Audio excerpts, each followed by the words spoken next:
नमस्कार, आप देख रहे हैं इंडिया टीवी। आपके साथ मैं हूं पंकज भार्गव। ठीक 120 घंटे पहले नरेंद्र मोदी और पुतिन की मुलाकात हुई थी। वो शहर था समरकंद, वो देश था उज्बेकिस्तान। और अभी अभी भारत के विदेश मंत्री एस जयशंकर ने यूक्रेन के प्रधानमंत्री से मुलाकात की है। अमेरिका में यूएन हेडक्वार्टर्स में यह मीटिंग हुई है। हिंदुस्तान इकलौता ऐसा मुल्क है जो रूस से भी बात कर रहा है, यूक्रेन से भी लगातार डायलॉग कर रहा है। एस जयशंकर ने आज यूक्रेन के प्रधानमंत्री को भी वही बताया जो प्रधानमंत्री नरेंद्र मोदी ने रूस के राष्ट्रपति पुतिन को बताया था, यानी युद्ध छोड़ो, आपस में बात करो। मगर क्या पुतिन युद्ध छोड़कर बातचीत की टेबल पर आ जाएंगे? क्योंकि कुछ दिनों के सन्नाटे के बाद अचानक पुतिन के तेवर बदल गए। वो और भी ज्यादा सख्त हो गए, परमाणु युद्ध की बात करने लगे। 3 लाख सैनिकों को रेडी रहने का ऑर्डर जारी कर दिया। पुतिन की युद्ध वाली इस सनक के बीच दुनिया के सबसे बड़े मंच पर खड़े होकर फ्रांस के राष्ट्रपति ने कहा, युद्ध रुकना चाहिए। मोदी ने जो जो कहा, पुतिन को वही करना चाहिए। सवाल है कि युद्ध काल में नरेंद्र मोदी क्या करेंगे और पुतिन किसकी बात सुनेंगे? इस रिपोर्ट से समझते हैं।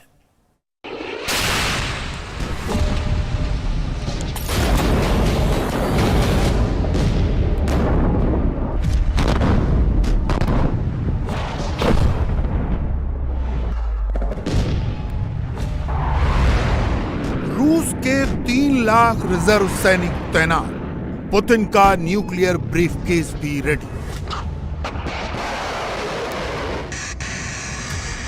क्या पूरी दुनिया को जिसका डर है, परमाणु युद्ध का जो खतरा है, वो किसी भी वक्त सच हो सकता है?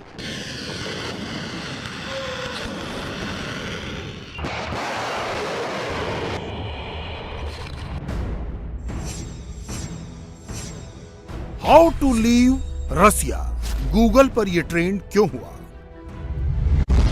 अचानक ऐसा क्या हुआ कि मंगलवार शाम 6 बजे तक रूस छोड़कर भागने की सोच रहे लोग जान बचाने के लिए अलग अलग रास्ते ढूंढने लगे, इंटरनेट पर सर्च करने लगे।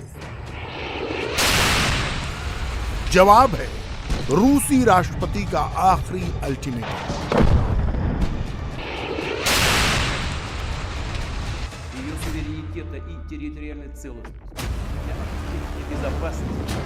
पुतिन अचानक कैमरे पर आए, पश्चिमी देशों को तबाह करने वाले तेवर दिखाए,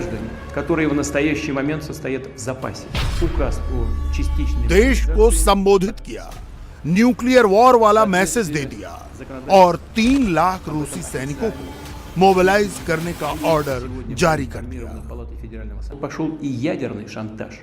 О возможности и допустимости применения против России оружия массового поражения. Тем, кто позволяет себе такие заявления в отношении России, хочу напомнить, что наша страна также располагает различными средствами поражения, а по отдельным компонентам и более современными, чем у стран НАТО. И при угрозе территориальной целостности нашей страны это не блеф. Защиты нашей Родины, ее суверенитета и территориальной целостности, для обеспечения безопасности нашего народа и людей на освобожденных территориях.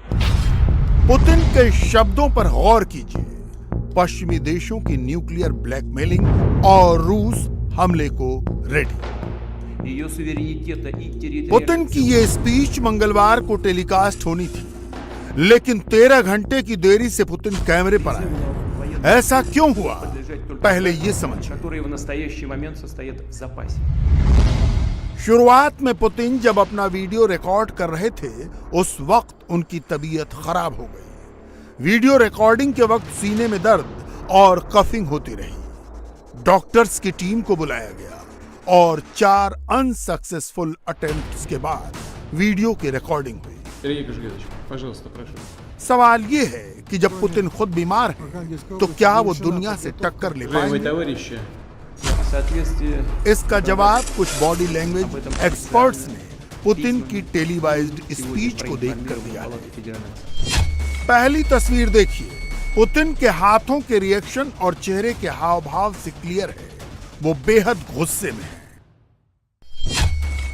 दूसरी तस्वीर देखकर लगता है मानो वो पश्चिमी देशों को घूरते हुए किसी बड़े हमले की चेतावनी दे रहे हैं। तीसरी तस्वीर में पुतिन के रिएक्शन को बॉडी लैंग्वेज एक्सपर्ट्स दुश्मन देशों से घिन करने वाली नजरों के तौर पर डिकोड कर रहे हैं। टेलीवाइज्ड स्पीच के दौरान पुतिन ने टेढ़ी नजरें दिखाई, गुस्से में अपने दांत दिखाए। वो आगे की तरफ झुक कर बैठे हुए थे, कैमरे को फेस कर रहे थे। एक्सपर्ट्स इसे डोमिनेंट बॉडी लैंग्वेज कह रहे हैं। पुतिन के हाथों की पोजीशनिंग भी इंटरेस्टिंग थी। टेबल पर रखा उनका दायां हाथ सिग्नेचर करने वाली पोजीशन में था, जबकि पुतिन ने बाएं हाथ को जिस तरीके से टेबल पर रखा था, बॉडी लैंग्वेज एक्सपर्ट उसे चॉपिंग जेस्चर कहते हैं। इसका मतलब यह हुआ कि पुतिन कुछ बहुत बड़ा करने की सोच रहे हैं। एक और अहम बात, पुतिन ने अपनी स्पीच में जब न्यूक्लियर रिस्पांस की बात की तो उनकी आंखें इंटेंसिफाइड हो गईं। इसे गुस्से और डिटर्मिनेशन से जोड़कर देखा जाता है, यानी पुतिन न्यूक्लियर वॉर को लेकर सीरियस है।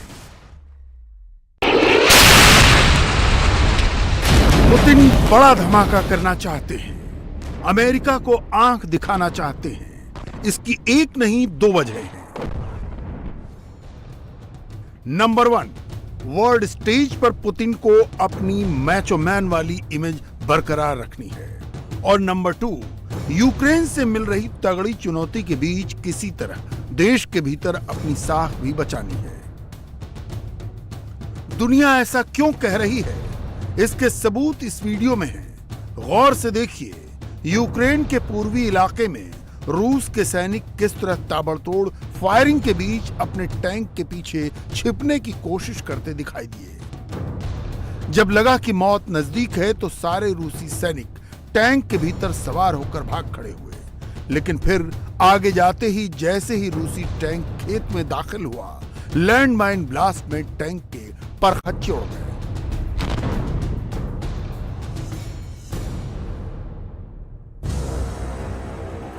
7 महीने से ज्यादा का वक्त बीत चुका है, लेकिन रूस अभी तक यूक्रेन को घुटनों पर नहीं ला पाया। और इसका असर अब रूस के भीतर भी दिखने लगा है। पुतिन ने 3 लाख सैनिकों को मोबिलाइज करने का ऑर्डर तो दे दिया, लेकिन रिपोर्ट्स के मुताबिक रूसी आर्मी में नई रिक्रूटमेंट के लिए कोई भी आगे नहीं आ रहा। ऐसी भी खबर है कि 3 लाख सैनिकों को मोबिलाइज करने के फैसले के बाद रूस के 3 टॉप ऑफिशियल्स ने अपने इस्तीफे की धमकी तक दे दी। इनमें से एक नाम रूस के सेंट्रल बैंक की हेड एल्वीरा नबियुलिना का भी आ रहा है। रूस के अंदर से एक खबर यह भी आ रही है कि वहां के एस्टेब्लिशमेंट में मोबिलाइजेशन के मूव के बाद काफी पैनिक है। काफ़ी नुकसान तो बहुत ज़्यादा हुआ है, इसमें कोई शक नहीं है यूक्रेन में, लेकिन देखा यही गया है कि वो जो एक था इम्प्रेशन रूस के हवाले से, एक मिलिट्री पावर के होने के हवाले से, वो भी उसको भी बहुत धचका लगा है, उस इमेज को भी। तो रूस के लिए बड़ा प्रॉब्लम है, ख़ास तौर पे। मैंने पहले भी, बल्कि 2-3 माह पहले एक वीलॉग में मैंने कहा था कि रूस को अंदर से भी प्रेशर आएगा। जब लोग देखेंगे वहाँ पे कैजुअलिटीज़ ज़्यादा होंगी, तो लोग अंदर भी जो है रूस के अंदर प्रॉब्लम्स ही पैदा होंगे। तो फिर एक प्रेसिडेंट पुतिन को दुनिया में तो चले हो ही रहा है, लेकिन अंदर से भी प्रेशर्स बिल्ड होंगे आहिस्ता आहिस्ता, अगर ये वॉर जल्द ख़त्म ना हो सकी।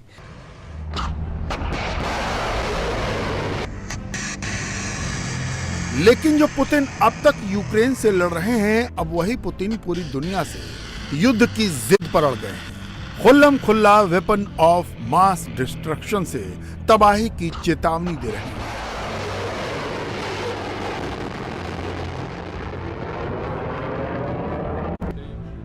अपना पॉलिटिकल हित साधने के लिए पुतिन कोई भी बड़ा कदम उठा सकते हैं, न्यूक्लियर वेपन का बटन दबा सकते हैं। एक प्रो क्रेमलिन पॉलिटिकल एनालिस्ट ने भी यही इशारा दिया है। और परमाणु युद्ध वाले इस खतरे के बीच अब पूरी दुनिया की नजर हिंदुस्तान पर आ टिकी है। CNN की हेडलाइन में मोदी, वॉल स्ट्रीट जर्नल के फ्रंट पेज पर मोदी, CNBC पर भी मोदी। यहां तक कि डॉन न्यूज और जियो न्यूज जैसे पाकिस्तानी मीडिया आउटलेट्स भी यही कह रहे हैं कि मोदी है तो संभावित परमाणु युद्ध को रोकना मुमकिन है। शंघाई कोऑपरेशन ऑर्गेनाइजेशन का सरबराही इजलास हुआ समरकंद में, तो वहाँ एक बायलैटरल मीटिंग हुई सदर पुतिन और प्राइम मिनिस्टर मोदी के दरमियान, और उसमें प्राइम मिनिस्टर मोदी ने ये कहा सदर पुतिन को कि ये आजकल का जो दौर है ये जंगों का दौर नहीं है, ये पीस का दौर है, इकोनॉमिक कोऑपरेशन, इंटीग्रेशन, कनेक्टिविटी का दौर है, तो इस पे आप तवज्जो दीजिए। और फिर सदर पुतिन ने कहा कि हमें अंदाज़ा है आपके क्या कंसर्न्स हैं। तो ये बड़ा वायरल हुआ और बड़ी अप्रिसिएशन भी मिली वज़ीर आज़म मोदी को ये बात कहने में, आप बातचीत से ही ये जो है इसका कुछ सलूशन निकालिए। लेकिन प्राइम मिनिस्टर मोदी की ये जो स्टेटमेंट है उसको बड़ी पजीराई मिली दुनिया भर में। मोदी साहब ने जो बात की है वो एक लिहाज से इंटरनेशनल हेडलाइंस को ग्रैब करने की बात होती है, उसमें बहरहाल प्राइम मिनिस्टर मोदी कामयाब रहे हैं, और यही तरीक़ा होता है डिप्लोमेसी में। कुछ शायद हमें भी सीखने की ज़रूरत है। दुनिया को पुतिन की ताजा धमकी के बाद अचानक भारत लीड रोल में आ गया है। फ्रांस के राष्ट्रपति इमैनुअल मैक्रों दुनिया के सबसे बड़े मंच पर जाकर मोदी का नाम लेते हैं, खुलकर कहते हैं कि बाकी सब तो फेल हो गए हैं, अब मोदी की तरफ ही देखना होगा। To cope with these challenges, Narendra Modi, the Prime Minister of India, was right when he said the time is not for war. It is not for revenge against the West or for opposing the West against the East. It is the time for a collective time for our sovereign equal states to cope together with challenges we face. सिर्फ France ही नहीं, अब तो America भी खुलकर कहने लगा है वो मोदी ही है जो पुतिन को ट्रैक पर ला सकते हैं। इंडिया ही है जो मुश्किल हालात में नए वर्ल्ड ऑर्डर को लीड कर सकता है।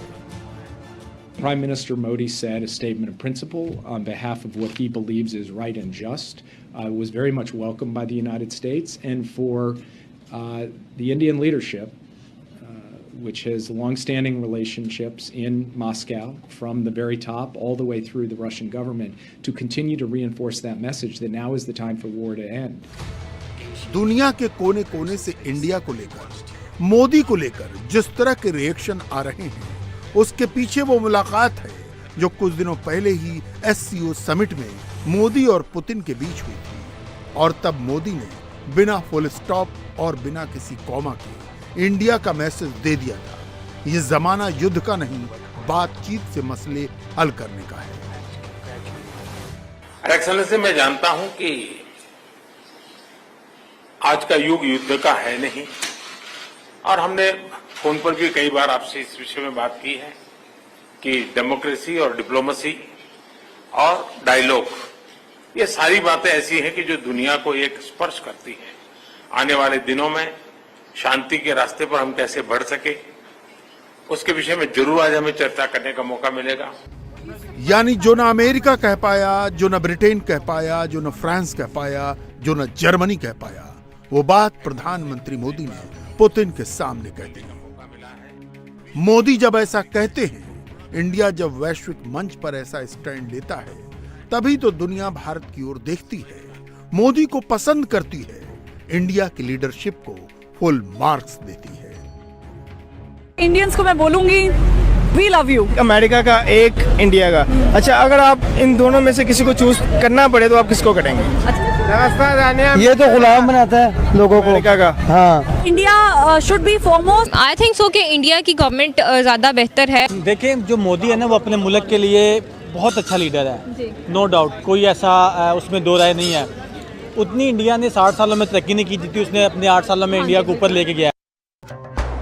सोचिए, भारत की विदेश नीति को लेकर पाकिस्तान जैसे देश का नजरिया भी अब बदलने लगा है, क्योंकि अगर दुश्मन देश भी मोदी और बाइडेन की फोटो हाथ में लेकर मोदी को सिलेक्ट करे, बाइडेन को रिजेक्ट करे, तो समझ लीजिए इंडिया राइट ट्रैक पर चल रहा है। और यही बात अब पाकिस्तान के पॉलिटिकल कमेंटेटर्स भी कहने लगे। पीएम मोदी ने पुतिन को जब मुलाकात थी तो उन्होंने कहा कि जो आज का इरा है ना, ये जंगों का जमाना नहीं है। Today's era is not an era of war. Today is not an era of war. ये है प्राइम मिनिस्टर मोदी ने पुतिन को स्नब किया। क्या किया? स्नब किया। क्या पाकिस्तान के वजीर आजम ने इस तरह की कोई बात सामने आई? नहीं आई। उधर नरेंद्र मोदी, जिसको सारा मगरब जो है वो टफ टाइम दे रहा था कि तुम रशिया से तेल ले रहे हो, तुमने क्रूड ऑयल खरीदा वहां से, ठीक है जी, और तुम लोग जो है वो इस वक्त हमारे साथ जो है वो हमारे साथ हो कि रशिया के साथ हो, क्या हो तुम? तो उन्होंने क्या कहा? उन्होंने बेसिकली एक क्लियर कट अप्रोच दी कि जी हम जो है वो प्रेसिडेंट पुतिन की जो वॉर है इसके अगेंस्ट है। When it comes to United Nations Security Council, when it comes to the global platform, India जो है वो एक्सप्लिसिटली खुल के कुछ ऐसी बात नहीं करता, लेकिन वो क्या करता है, वो कुछ ना कुछ ऐसी जरूर जो है वो बात की है उसने जिससे वो वेस्टर्न वर्ल्ड खुश हुई है कि यार ठीक है, देखो इसने एटलीस्ट स्नब तो किया प्राइम मिनिस्टर प्रेसिडेंट पुतिन को। और जिसे आप देख लें कि जो कि पुतिन और मोदी की जो डिस्कशन है उसमें मोदी जी ने सीधा सीधा एजेंडा रखा, ठीक है जी। अब वो इस एजेंडे को जब ये बात वो करेंगे, अब सारे वेस्टर्न मीडिया ने इसको पिक किया, लो जी देखो जी कि वो पाकिस्तानी जो है ना क्या नाम है, इंडियन प्राइम मिनिस्टर ने नरेंद्र मोदी को कहा, और यही वो टैगलाइन चाहते थे, यही इंडियन मीडिया और इंडिया टैगलाइन चाहता था कि ये जो प्राइम मिनिस्टर मोदी जो बात करें पुतिन के बारे में वो पूरी दुनिया में जो है वो मशहूर हो। आप प्राइम मिनिस्टर मोदी का बताएं ना, क्या नॉन सीरियस एजेंडा जो डिस्कस हो रहा है? कुछ भी नहीं हो रहा। All business they come with a clear mindset, हमें क्या करना है, किसको क्या टारगेट करना है, वेस्टर्न मीडिया को क्या देना है, वेस्टर्न वर्ल्ड को क्या देना है, रशिया को क्या देना है, चाइना को क्या देना है, और वो घर चले। दे कम प्री प्लान। यानी जिस वक्त रूस के राष्ट्रपति पुतिन परमाणु युद्ध की धमकी दे रहे हैं, 3 लाख सैनिकों को इकट्ठा करने की बात कह रहे हैं, उस वक्त दुनिया इंडिया की तरफ देख रही है, मोदी की तरफ देख रही है और कह रही है कि संभावित युद्ध को अगर कोई टाल सकता है तो वो है इंडिया। पुतिन को कोई समझा सकता है, टेबल पर बिठा सकता है, बात करने के लिए फोर्स कर सकता है, तो वो है मोदी। और इसके पीछे की वजह है वर्ल्ड स्टेज पर इंडिया की बढ़ती ताकत, भारत के बढ़ते हुए असर रसूख पर।